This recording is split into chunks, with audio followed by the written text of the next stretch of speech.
In this video, let us talk about another very beautiful verse from Bhagavad Gita, the Song of God. This is second chapter and the verse number is 5. Gurūnahatvā mahā-anubhāvān śhreyo bhoktum bhaikṣhyamapīha loke hatvārtha-kāmāṁstu gurūnihaiva bhuñjīya bhogān rudhira-pradigdhān. Now let me explain the context.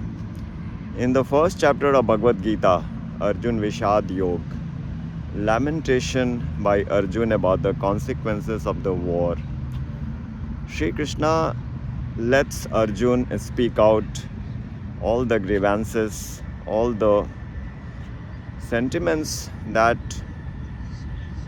he is undergoing, he is experiencing. What are his sentiments? His sentiments are in the battle of Mahabharata, the great war of India. Many people will be killed, and many of them are the kith and kin of Arjun. This is a war between the two sets of cousins.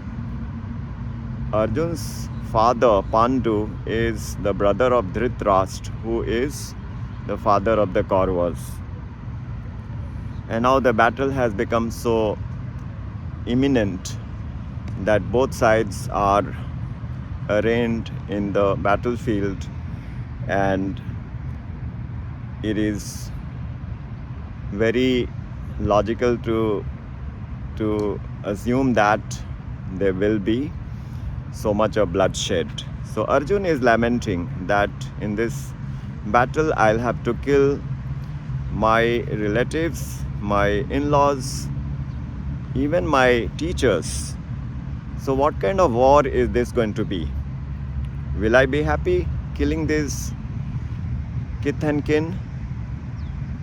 Even if I obtain the kingdom, what is the benefit? My conscience will always prick me.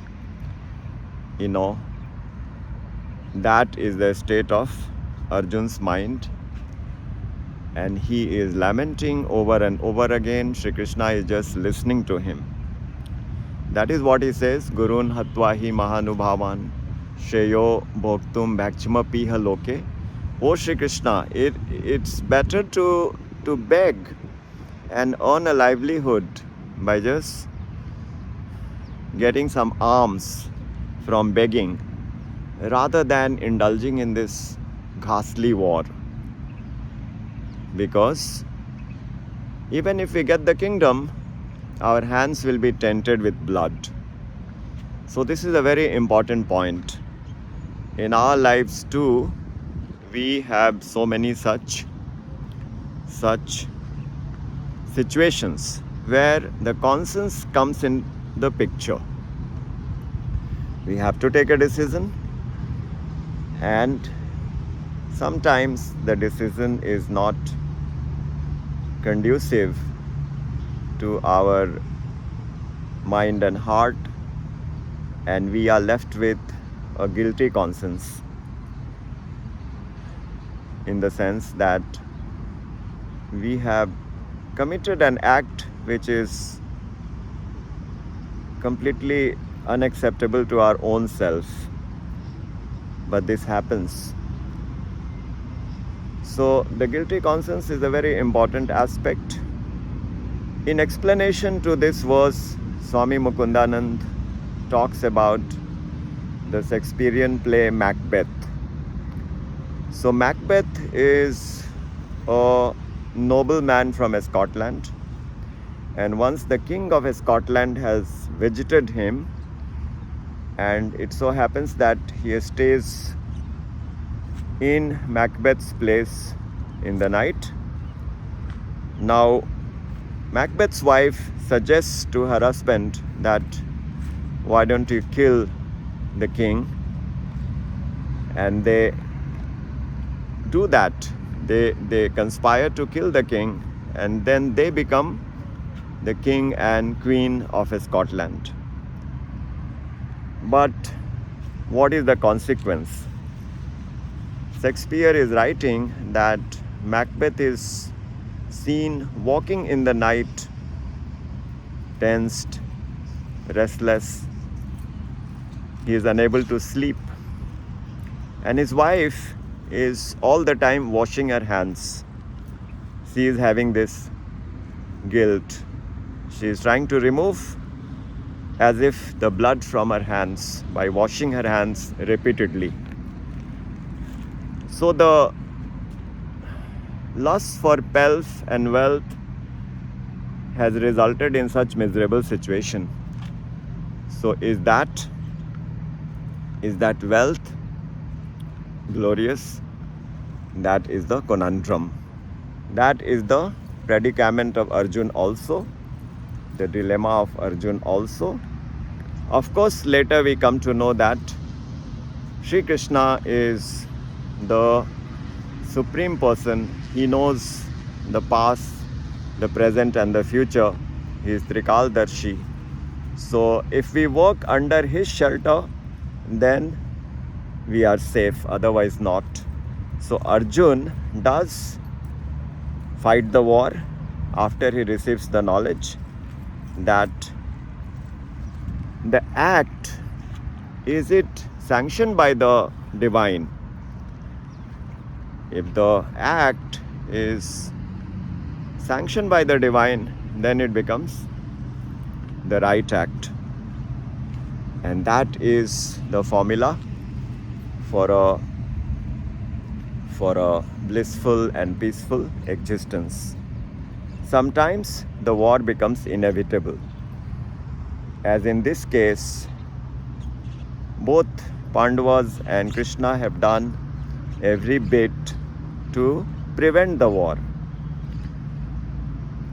They have even agreed to take only one village each for each of the 5 brothers and let every other wealth be with the Pandavas, be with the Kauravas. But the Kauravas do not agree, rather they insult the Pandavas.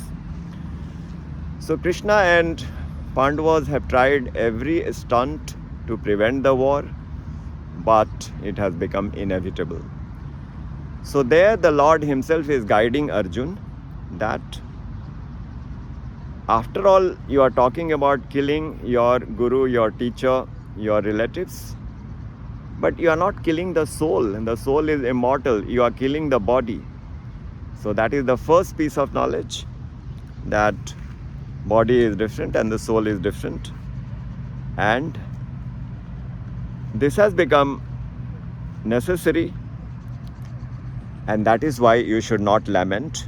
And the entire Bhagavad Gita is based on this philosophy.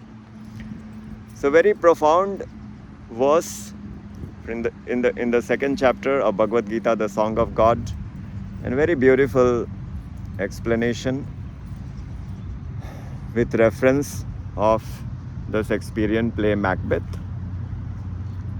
So when we fall into such traps, such very delicate situations, our contemplation of divine, it is possible that in our case the guru is not available for immediate solution in person, but even with a spiritual connection, with a divine connection of mind, our heart will tell us what is right and what is not. That is the lesson from this verse from 2nd chapter, Bhagavad Gita, the Song of God. And this should be our focus of meditation for this weekend. Thank you all and take care.